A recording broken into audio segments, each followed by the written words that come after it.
Hindi naman sira, pero sinisira at nire-repair na. Yan ang matagal ng katanungan ng ating mga kababayan sa ating mga kalsada. Siguro mga 2 taon pa lang ito ang kalsada na to. Pero ito binabakbak na. Tingnan nyo guys. Tingnan nyo guys. Yung kalsada na to. Bago lang itong kalsada na to. Binabakbak na. Wala naman, sira to. Bakit kaya? Maging si Senador De La Rosa ay tinanong na rin ito sa DPWH sa pagdinig sa Senado. Okay pa man ito, sinira na para ayusin. Tapos yung sa unahan, part ng kalsada, sirang-sira talaga. Dapat yun ang ayusin natin. Hindi pa sira, binubungkal na ayusin na. Tapos yung sira, hindi ay naayos. At ano naman kaya ang sagot dito ni DPWH Secretary Manuel Bunuan? Preventive maintenance at reconstruction ito? It is actually preventive maintenance and reconstruction yung pinag-uusapan po natin dito. Paano naman ang bulok-bulok ng kalsada na hindi naman inaaksyonan at inuuna pang bungkaling sirain at aayusin ang maayos pa na kalsada na sa tingin ng mga mamamayan? The inputs of our senses, di ba? Kita na mata mo, ayos ba? Sasabihin sa'yo, sa ilalim bulok na yan. And yet, may nakita ka man na tunay na bulok na, hindi naman inaaksyonan. So, umabot nga di umano sa 5 trilyon ang budget ng DPWH.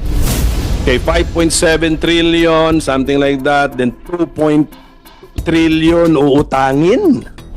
Ang tanong, bakit hindi na lang mag-construct ang DPWH ng mas matibay na kalsada nang sa susunod na construct nila, ibang lugar naman ang i-improve, hindi yung paulit-ulit na lang na same road o highway na nire-repair ng paulit-ulit. Can we afford to construct again or to repair a road which has just been constructed or repaired? Okay, ayun ang ating, so the longer ang economic life yan, useful economic life, the better for all, because if we can spare money for public works construction, sa ibang lugar naman ang i-improve natin, not the same road or the same highway paulit-ulit na lang. Maliliwanagan na kaya dito ang taong bayan sa paliwanag ng DPWH? Paulit-ulit itong kritisismo sa DPWH, and then ultimately paabot na yan sa mga legislators na ano ba yung daan na yan, kagagawa lang, sisirain ulit. Ang explanation napaka-technical, axle load, makaintindi niyan. Kaya tara, panoorin natin ito. Gusto ko lang tanungin kayo kung paano maiwasan yung mga comment ng mga tao, yung ordinaryong tao na magbabagulbol. Sa Bisaya yung bagulbol, yung nagbumurmur ba? Sabi na ba, ano ba itong DPWH?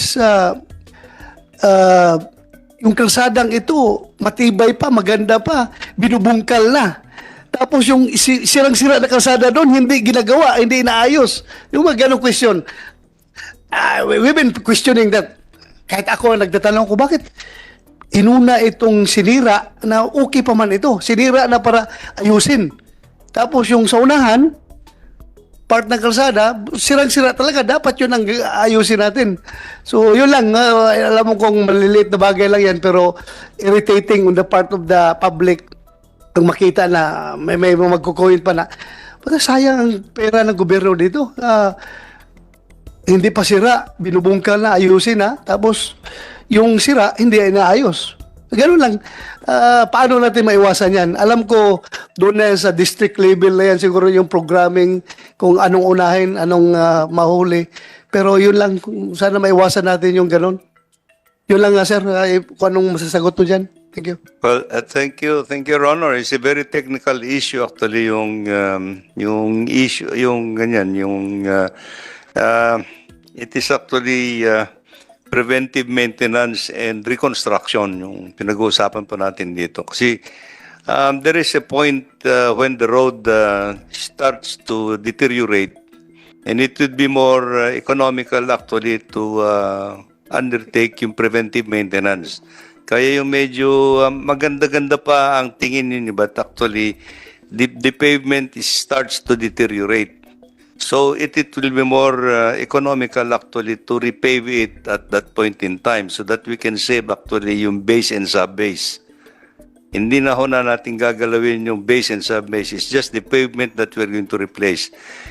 Yung sa mga kuan ho naman, yung talagang deteriorated and bumagsak na po yung base and sub-base, that's going to be reconstructed po. So it's going to take yung mas malaking rehabilitation, reconstruction ang gagawin doon. So, yun po lang yung may explain namin in layman's term. Yun po yung ginagawa namin.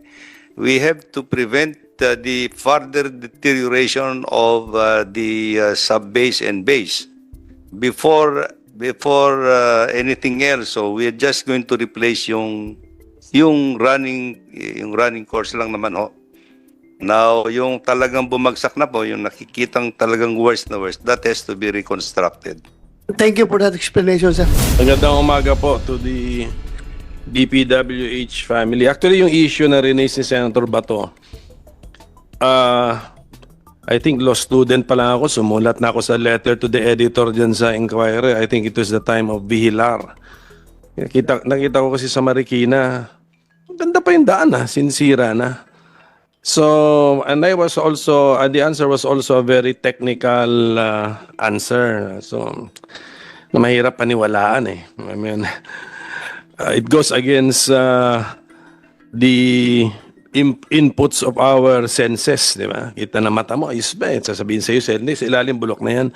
And yet, may nakita ka man na tunay na bulok na, hindi naman ina-actionan. So, siguro this shows the different levels of vigilance among your people, Secretary. Why? And can you explain? Wala ba kayong circular dyan to tell everybody na this is the flow chart? Ganito pa lang, gawin nyo na, check nyo na. Para the practice or the reality does not go against the theory that you are giving us. Yes, Your Honor, I think the department over the years, actually during the time of, Senator Mark now, meron no yung